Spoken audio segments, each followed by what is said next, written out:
मेरे पति के देहांत के बाद में अपने एक लौते बेटे के यहाँ रहती थी। मेरी बहू का एक अलग ही रूप मुझे देखने मिला, साथ ही बेटे का भी।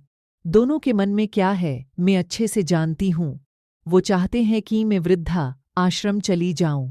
उनके जाने के बाद मुझे यह सब देखना और सुनना पड़ेगा, इसका मुझे अंदाजा भी नहीं था। पर मैं मन मानकर अपने बेटे और बहू की बातें सुनकर भी यहाँ रहती हूँ, क्योंकि मुझे मेरे पोते और पोती दिखाई देते हैं। उनकी झलक पाकर मुझे सुकून मिलता है। मेरे पति के दोस्त थे, उनकी पत्नी का भी स्वर्गवास हो गया है। उस समय पर वो हमारे घर पर आया करते थे, उनसे हमारे अच्छे रिश्ते थे। उनका घर हमारे घर से थोड़ी दूरी पर था। पैरों में समस्या हो गई थी, ठीक से चल भी नहीं पाते थे। वो बड़े दिनों बाद मेरे यहाँ आए। मुझे उन्हें देखकर अच्छा लगा।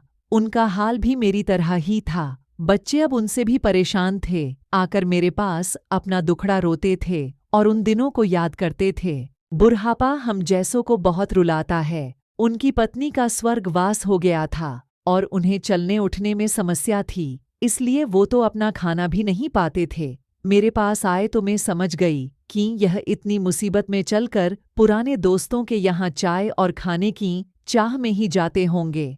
उनकी भी अपनी मजबूरी थी। वो आए तो मैंने उनके लिए खाना बनाया और उन्हें खिलाया।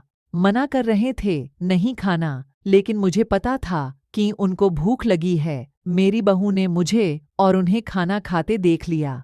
वो कुछ भी ना बोली। ऐसे ही वो यहाँ 2-3 बार आए। जब भी वो आते मैं उन्हें खाना खिलाती। फिर उनके जाने के बाद जब मेरा बेटा आया तो बहू कहती है कि तुम्हारी माँ कितनी बेशर्म है, पता नहीं किस किस को आजकल बुलाकर खाना खिला रही है। बड़ी मुश्किल से कमाया जाता है और यह लुटाने में लगी। इनका राशन बंद करो, कुछ दिन भूखी रहेगी तो अक्ल ठिकाने आएगी। मैंने कहा कि मैं अपने हिस्से का उन्हें खिलाती हूँ, तुम्हारे पिता के पुराने मित्र हैं। फिर भी बहू का उल्टा सीधा बोलना शुरू रहा। घर के बाहर रहकर इनको आज़ादी मिल गई है, पता नहीं क्या क्या करती है। बेटा भी बोला कि कुछ दिन भूखा ही रहने दो इन्हें। मुझे मेरे बेटे ने घर के पीछे सीढ़ी के पास ले जाकर बिठा दिया, कहा कि अब यही बैठो। मेरे तो अब आंसू भी सूख गए थे। अगले दिन मुझे खाना नहीं मिला। मेरे टिन के उस छोटे से कमरे को बहू ने तोड़ दिया। दिन पूरा भूखा रहने के बाद मैंने सोचा कि मैं गलत कर रही हूँ। मुझे अब अपने बेटे के यहाँ नहीं रहना चाहिए और शायद गलती भी मेरी ही है। मेरी ही परवरिश में कोई कमी रही है, तभी तो यह परिणाम आया। अगली सुबह मैंने अपने बेटे को कहा कि मुझे वृद्धा आश्रम छोड़ दीज आ, अब मैं तुम दोनों को ज्यादा परेशान नहीं करना चाहती। बहू ने कहा कि एक दिन भूखी रही तो अक्ल ठिकाने आ गई ना। बेटे के चेहरे पर भी अजीब सी खुशी थी। जल्दी से तैयार हो गया मुझे छोड़ने के लिए। बहू कह रही थी कि आज की छुट्टी लें, लो यही आसपास मत छोड़ आना, कहीं 3 दिन में वापस आ जाए। मैंने अपनी बहू से कहा कि बेटी चिंता मत कर, मैं अब नहीं आऊंगी। मैंने अपने पोता पोती को गले लगाया।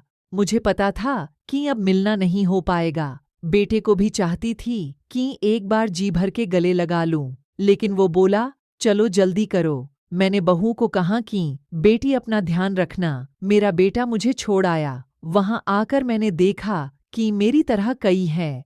थोड़े दिन उदास रहते हैं, फिर सच को स्वीकार कर लेते हैं। मैं अब यहाँ खुश हूँ, कुछ काम भी करती हूँ। मैं चाहती हूँ कि ऐसा कहूँ कि ऐसा किसी के साथ ना हो, लेकिन ऐसा कब किसके साथ हो जाए कोई बता नहीं सकता। लेकिन माँ बाप को ऐसे समय के लिए भी तैयार रहना चाहिए। बस बच्चों को पाल कर बड़ा कर दो, उनसे कुछ उम्मीद मत रखो। आपको यह कहानी कैसी लगी कमेंट करके ज़रूर बताइए और हमारे चैनल को सब्सक्राइब कीजिए, लाइक कीजिए और ज़्यादा से ज़्यादा शेयर कीजिए। फिर मिलते हैं एक नई कहानी के साथ।